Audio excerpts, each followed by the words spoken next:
Hi everyone, in this video we're going to be talking about Stokes Theorem.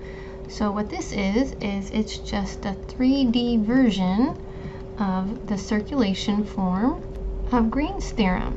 Alright, so to talk about this we actually want to begin by discussing something called the Purl vector field. Alright, so let's define this Purl vector field. So for a vector field F equal to mi plus nj plus pk, the curl vector is the following vector. So we just denote it curl f, and it is equal to the following calculation. So we have the partial derivative of p with respect to y minus the partial derivative of n with respect to z. That's going to be the I component of our vector, plus the partial derivative of m with respect to z minus the partial derivative of p with respect to x as the j component, plus the partial derivative of n with respect to x minus the partial derivative of m with respect to y, and that is the k component. And we briefly mentioned this a few videos back when we were talking about path independence and conservative fields and potential functions. All right, so how we compute this, you can set it up just like we have there with the partial derivatives, but there's a notation that we usually use for this, which is the del operator. So del cross f, so how you read that is you say del and then cross product, so del cross our field f.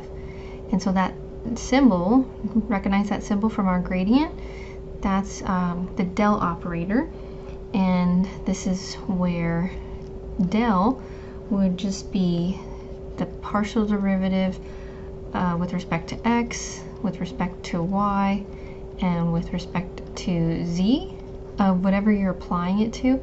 So in our case we're going to apply that to f, and so that's an operator. It's doing something to our field. It's taking these partial derivatives.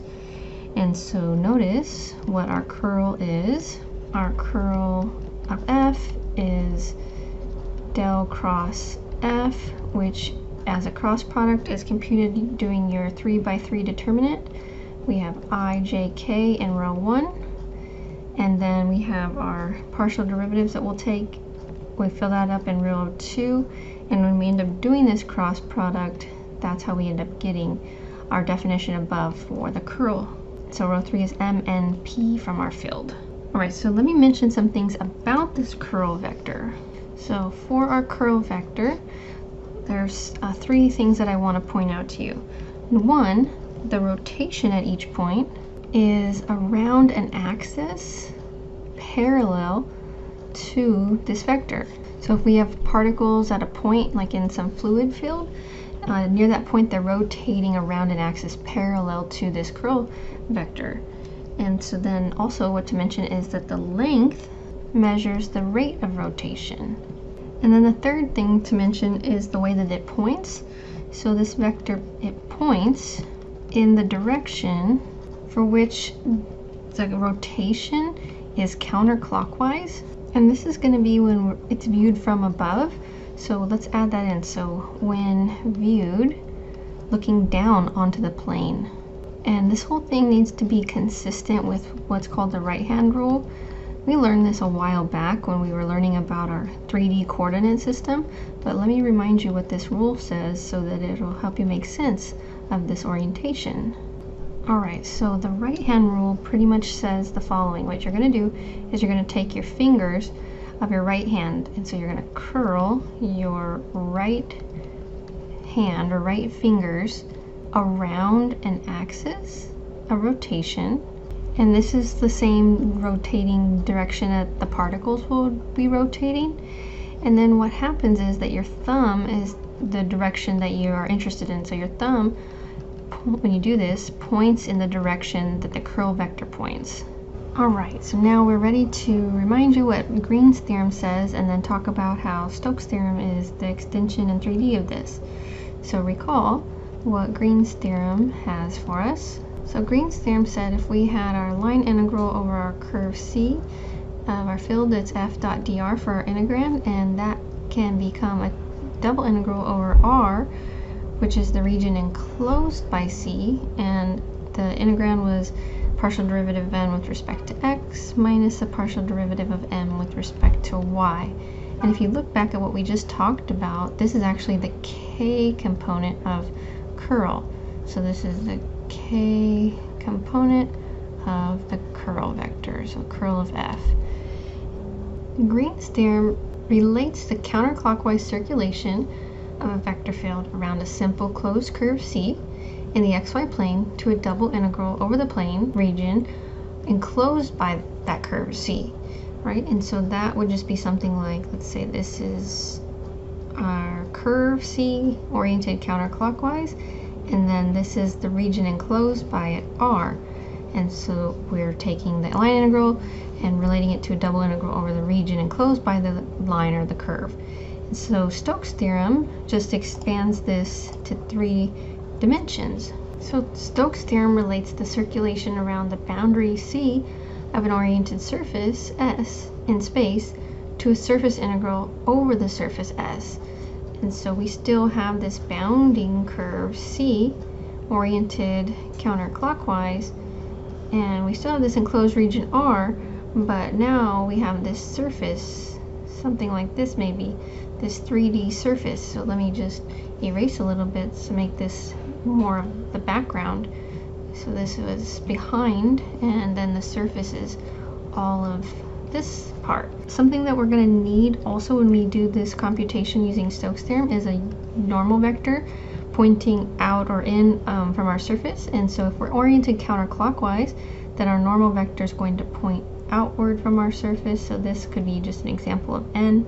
So remember, we talked about this in the previous videos with surface integrals, but this is our outward pointing normal vector for this oriented surface.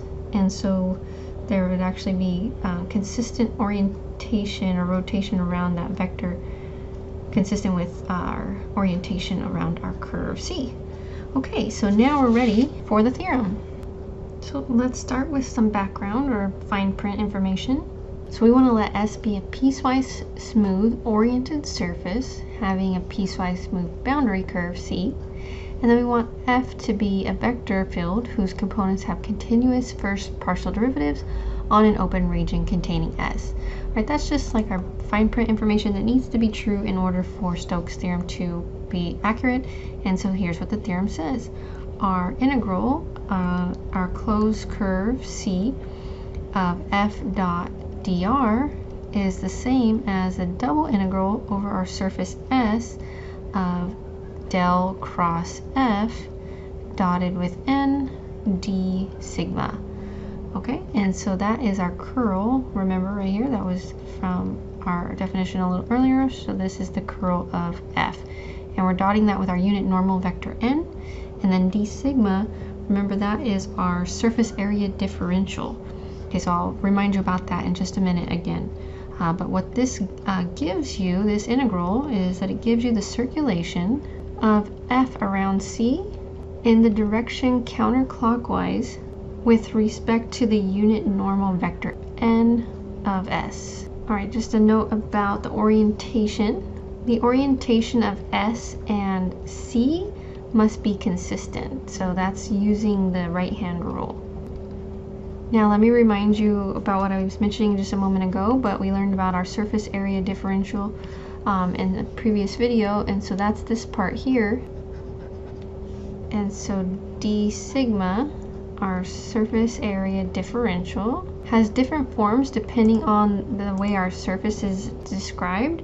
And so d sigma equals the magnitude of r sub u cross r sub v du dv. And that's going to be if your surface is defined parametrically. So S would be defined as r of uv. And d sigma, our surface area differential, could also be written as the magnitude of the gradient of g over the magnitude of the gradient of g dotted with p dA. And a reminder on that one was for an implicitly defined surface. So we'll say in this case our surface was defined implicitly as little g. And so remember last time we talked about this, but p is a vector that's perpendicular to the region enclosed by your curve, so perpendicular to R. And then the third way that you might see your surface area differential would just be square root of f sub x squared plus f sub y squared plus 1 dA. And that's when your surface is defined explicitly, so z equals f of x, y. So again, just note that your surface area differential, you'll compute it depending on how your surface was described. Alright, let's go ahead and try an example. So we're going to evaluate this integral for the hemisphere given here. S is x squared plus y squared plus z squared equals 9. Z is greater than or equal to 0. And it's bounding circle. X squared plus y squared is 9. Z is 0, and then this is our field. So this is just a quick sketch of what it's going to look like. So our curve C is here, and then our surface S is this hemisphere here. And we're just going to go ahead and assume that C has a counterclockwise orientation, and that S has a consistent orientation with that. So in that case, if we do the right hand rule for the curling our fingers along this curve with our right hand, then our thumb would point upward like this. And so the correct orientation for our surface S, the unit normal vectors point outward, up and out of the surface. So that's N. Okay? And then we would have rotation around those points like that. And that's my little perpendicular symbol there. Okay. So we just are going to go ahead and assume that since we weren't told otherwise, and we'll use Stokes Theorem. So the integral we're asked to solve can be evaluated using Stokes Theorem as a double integral over S of del cross F dotted with N d sigma. So we actually need to go ahead and find these three things: the curl of F, the unit normal vector, and our surface area differential. Let's start with the curl of F.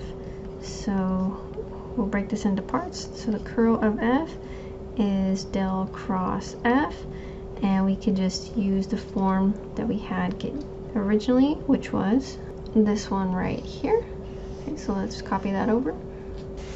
And so from our given field, which is right here, we know that M is y, N is negative x, and P is 0 because there's no k component. And so if we compute our partial derivatives, we end up getting that the curl of F is 0 minus 0 for the I component, plus 0 minus 0 for the j component, plus negative 1 minus 1 for the k component. So our curl is negative 2k. Let's highlight that so we can use it in a little while when we go ahead and do our integration. And now let's compute the unit normal vector n. So n is the outward unit normal vector, and because we have our surface right here defined implicitly, we're going to go ahead and use this specific form for n that we learned previously. So recall, n is r sub u cross r sub v over its magnitude, making it that unit normal vector. That's when our surface was defined parametrically, but we're going to go ahead and use this version where n is the positive or negative of gradient of g over its magnitude, and you just choose based on which direction based on which way you're oriented. So again, this was when S was defined parametrically. This is going to be the one we use here when S is defined implicitly. So we want n equal to the positive of the gradient g over its magnitude. So just a quick calculation, going back up, we are taking our surface, we're calling that g. So that's what we're looking at right here. And so the partial derivative with respect to x, y, and z respectively, that's going to be 2xi plus 2yj plus 2zk. And we're going to divide that by the magnitude of that vector. So divide that by square root of 4x squared plus 4y squared plus 4z squared, if you just square all those components and add them. And then on the bottom here, we can actually make this look a little nicer because we can factor out the 4 and then square root of x squared plus y squared plus z squared. Well, we already know from above, right here, that that is 9. So we have that this whole thing, if we simplify it, n equals x over 3i plus y over 3j plus z over 3k. And just a quick note for you, that's because the 2's all divided out right here with this 2 right there. And then we know that this was 9, so square root 9 is 3. So let's highlight that because we're going to need that also at the end when we're ready to do our integration. And then now we need d sigma, our surface area differential. So d sigma, we are going to use the form gradient of g, that magnitude, dA over the magnitude of gradient of g dotted with p.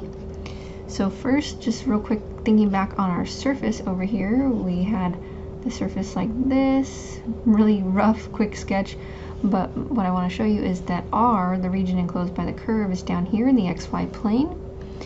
And so remember that P had to be perpendicular to R, so we can use K, the unit vector pointing vertically, for P. So we're going to let P equal K.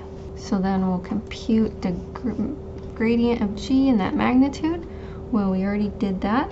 That's going to be 2 square root x squared plus y squared plus z squared. And we know that that's 2 times 3, again, because that was 9 from the given information. And so that's going to just be 6. Now let's dot gradient of g with k, because that's this part here. And so we're going to get 2x times 0 plus 2y times 0 plus 2z times 1. And that's because I'm looking at, if we go back here, that's my gradients on the top, so that's 2x, 2y, and 2z got dotted over here, so that's this part. Got dotted with the unit vector k, which is just, if you rewrite that, that's actually 0 for I, 0 for j, and 1 for k. So that's the same thing as k. So that's why we had that calculation right there, which gives us 2z. Next, we need the magnitude of this, which is just 2z. But if you would just like to see that really fast, take that square root, square 2z squared, and it's still just 2z. So putting this all together, d sigma is the ratio of these. So d sigma is going to be on top 6, on bottom 2z, and this is dA, so this is just 3 over z dA. Alright, so highlight that because we need that in our calculation as well. So then we're ready to do our integration, and our integral is our double integral over our surface S of del cross F dotted with n d sigma, which is a double integral. I'm just going to go ahead and say over the circle x squared plus y squared, and the whole filled in part of the circle too, that region, that's R, less than or equal to 9. And this is going to become negative 2k, that's this part here, dotted with n, which was x over 3 I plus y over 3j plus z over 3k. That's this part right here. And then d sigma, we just computed, was 3z dA. That could be dx dy or dy dx. And so we'll just keep that as dA for now. Let's simplify the integrand first. And so if you put this all together, you end up just getting double integral over R, and that's going to just be negative 2 times z over 3 times 3 over z dA, which is double integral over R of negative 2 dA. Alright, so that's the hardest part. We did all that work. From here you can integrate this whatever way you want. You can write it in Cartesian form, rectangular coordinates. So x would go from 0 to 3, y would be the upper and lower half of the circular region in the base. So negative square root 9 minus x squared, positive square root 9 minus x squared. And then you could do dy dx, or the easier way, because it's a circle, would be to just do polar. So theta goes from 0 to 2 pi. The radius r goes from 0 to 3, negative 2 dA. Or actually, let's be more specific here, we would need that to be r dr d theta in polar. And so what we end up getting, whichever way you want to compute that, is final answer, negative 18 pi. So there it is. Alright, so let me give you this quick note. The surface integral in Stokes theorem can actually be computed using any surface having the boundary curve C, and that's as long as the surface is properly oriented and lies within the domain of f. So for the one we just computed, we could have used the same boundary curve C, that circle, and a different surface other than the hemisphere, and compute the surface integral and get the same result. Okay, let's go ahead and try another example. So we're going to find the circulation of the field given here around the curve C, in which the plane z equals 2 meets this cone counterclockwise as viewed from above. So that looks something like this. So this is our cone, and this is like the outside part, and then just to help visualize it, over here is this like the inside part of it, and it's counterclockwise from above orientation, so that would look like this. And so using our right hand rule, our unit normal vector for this surface would be pointing from the inside of this outward and up, perpendicular to this cone surface. So we're going to integrate over the surface of the cone using Stokes theorem. So first, let's parameterize this cone. We can use r of r theta, where our I component is r cosine theta, the j component is r sine theta, and then the k component is just r. And this is for r between 0 and 2, and theta is 0 to 2 pi. And just recall that this is a parameterization for our cone, because this part here, this would be a circle in the xy plane, or in planes parallel to that, and then we just add in this different radius for the height component, or k component, forming a cone. Alright, so thinking about our theorem, what do we need? We're going to need the curl, so del cross f. We're going to need n, and also d sigma. Okay, let's go ahead and start with the curl. So that's going to be this calculation again.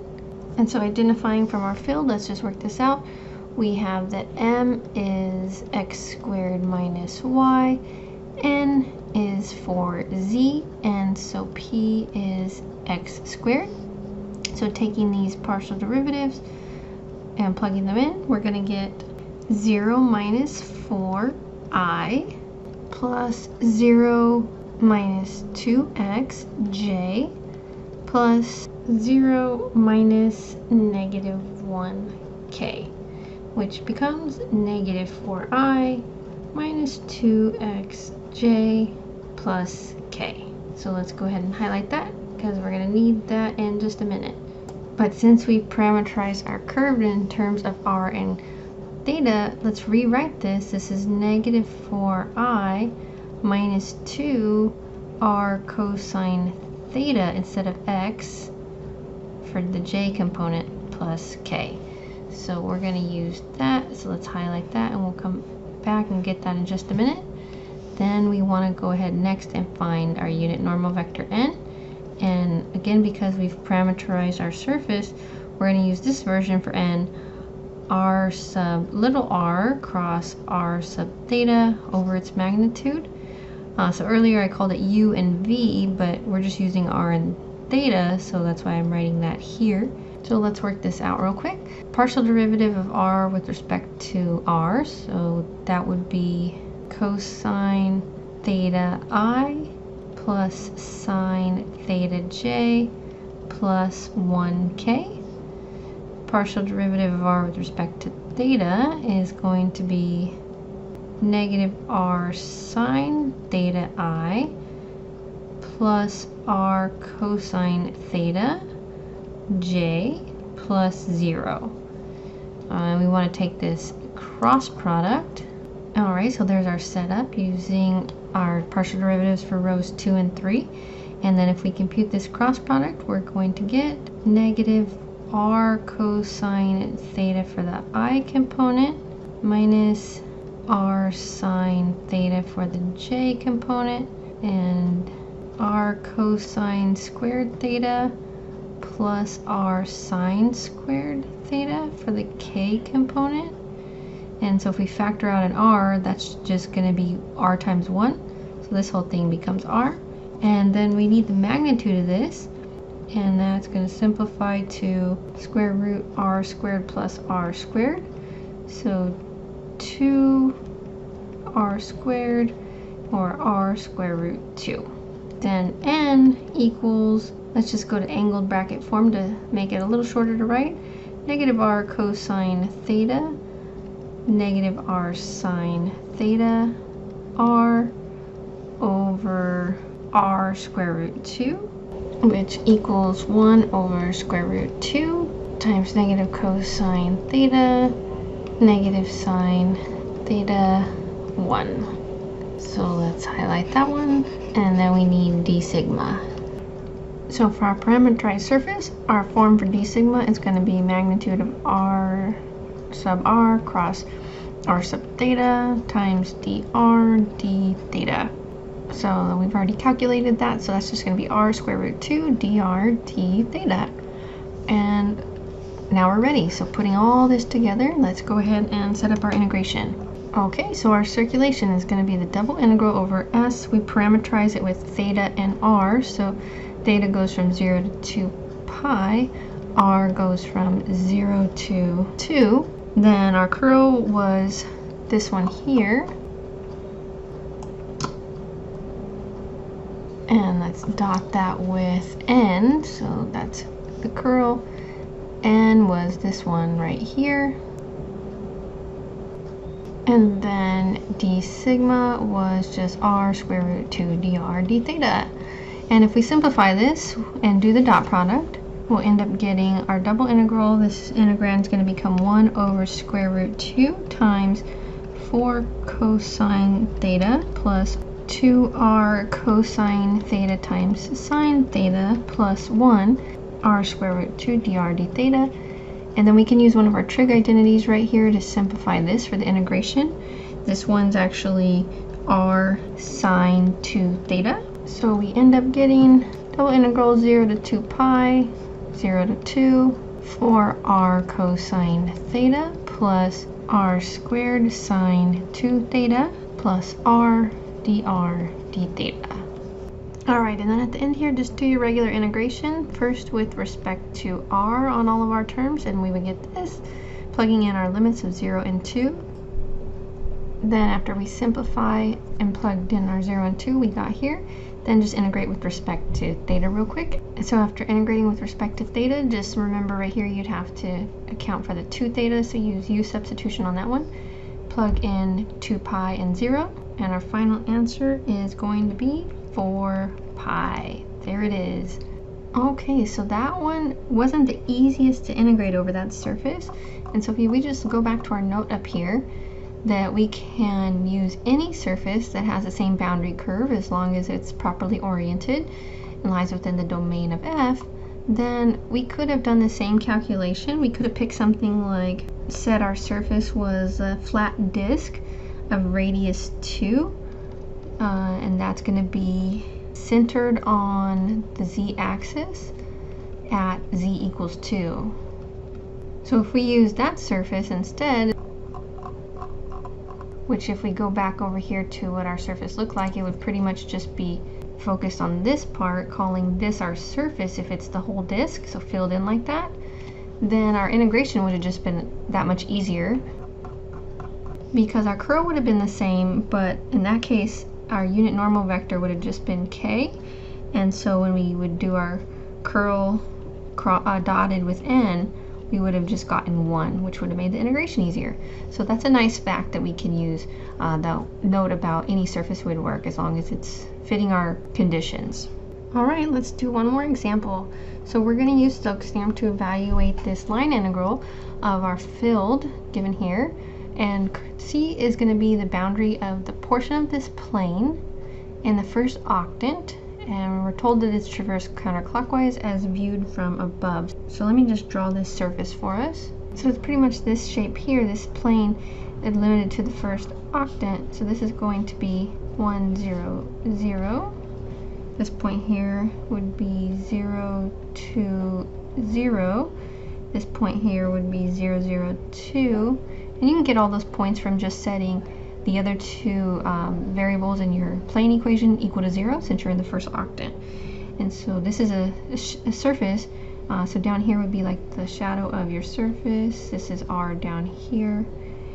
And we are told, looking from above, this is traversed counterclockwise. So this is our orientation. All right, so let's think about what n would do, our unit normal vector, in the same orientation using the right-hand rule. Our unit normal vector, our thumb, would be pointing up and out like this. So that would be n. And so consistent with our curve, that orientation. So for this one, our surface is given implicitly, so we're going to go ahead and use n equal to gradient of g over its magnitude, and then also d sigma would be magnitude of the gradient of g over magnitude of gradient g dotted with p, but let's just jump right in. P is going to be in the form of the vector k dA, because remember, P is perpendicular to R, and R is in the xy plane, so P would be pointing upward, so that's why we're calling it K. So let's go ahead and do these calculations and compute the curl so we can use Stokes Theorem. So let's just note really quick, this is M, this is N, and this is P. So that gives us x minus 3zj plus yk. And that's our curl. Now let's compute N. So for n, we need the gradient of g, which is our plane here. It's part of level surfaces, so that's why we can use this form for n. And we have gradient of that would be 2i plus 1j plus 1k. The magnitude of that would be square root of 6. So n is going to be 1 over root 6 2, 1, 1. Just put it in angled bracket form. And then d sigma, we already know that the numerator is going to be square root 6. So we need the dot product of gradient of g with k.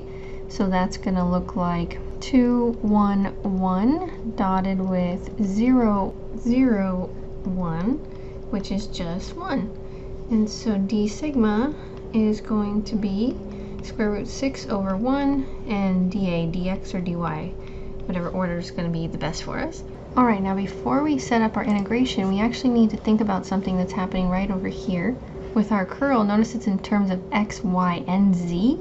And when we use Stokes Theorem, we're going to be using a double integral, and so we can't have all three variables here. So what we can do is solve for one of the variables and substitute. So if you go back to our plane, we're going to just go ahead and solve this for z and then plug in. So if you solve that for z, you're going to get z equals 2 minus 2x minus y. And so let's just plug this in right here in this spot for z, so that we only have things in terms of x and y, so we can do our double integral. Okay, so our curl of f is going to be x minus 3 times 2 minus 2x minus y, and that's going to be the j component, and then y is still the k component. So that becomes 7x plus 3y minus 6 for the j component after you simplify. Alright, so that's going to be the version that we need. So let's go ahead and just do the dot product real quick, because we need the curl of f dotted with n. So we're going to take, notice there's no I component in this vector, just j and k, so it's 0 times the I component here, so 0 times 2 over square root 6, plus the j component 7x plus 3y minus 6 times the j component here, 1 times 1 over square root 6, and then plus y times the k component here. And so if you simplify that, you're going to get 1 over root 6, let's factor that out, times 7x plus 4y minus 6. Alright, so now we're ready for our integration. So our integral over our curve of f dot dr is going to be our double integral. Our integrand is 1 over square root 6 times 7x plus 4y minus 6. That's our curl dotted with our normal vector n, times d sigma, which is square root 6. And we can go ahead and do the order dy dx. And so the limits for y, 0, since we're in the first octant. But let's go ahead and go back up to the picture to see where we exit the region. So if we just draw a line going through our region here, for y we come in at 0 and we exit at this line here. So we do need to just find the equation of that line. So we know that we have the point 0, 2 and 1, 0 on that line at the xy plane. So if we just plug those into our formula for equation of a line, we're going to get y equals 2 minus 2x. Okay, so that's going to be our upper bound for y. And then x just goes from 0 to 1. Alright, and if you simplify this, your square root 6 divide out, and then just do integration with respect to y first, based on this setup, and then x second, and you would end up getting -1. So just something else to mention here. We could have solved this one differently if we went back and solved our equation for our surface here, our plane, explicitly in terms of z at the beginning. Then we just would have written our integral a little different, and we would have had our double integral over s, and we would still compute our curl and dot it with n, but d sigma would have been in the form square root of z with respect to x squared, z with respect to y squared, plus 1 dA. And if we really wanted to, we could use the third method and parameterize our plane. And so for that one, we could say something like, for the plane equation, let x equal u and let y equal v, and then we can solve for z in terms of x and y, which we actually ended up doing in this problem anyway. 2 minus 2u minus v, and so we could have our r of uv parameterization, and then do our double integral using Stokes theorem that way, where we still had our curl of f dotted with n, but then over here, remember that d sigma was r sub u cross r sub v magnitude du dv, and then we'd have to use a new calculation for n there as well. So just other options for us. Okay, just some final notes here at the end. Stokes theorem holds for oriented surfaces that have one or more holes in them.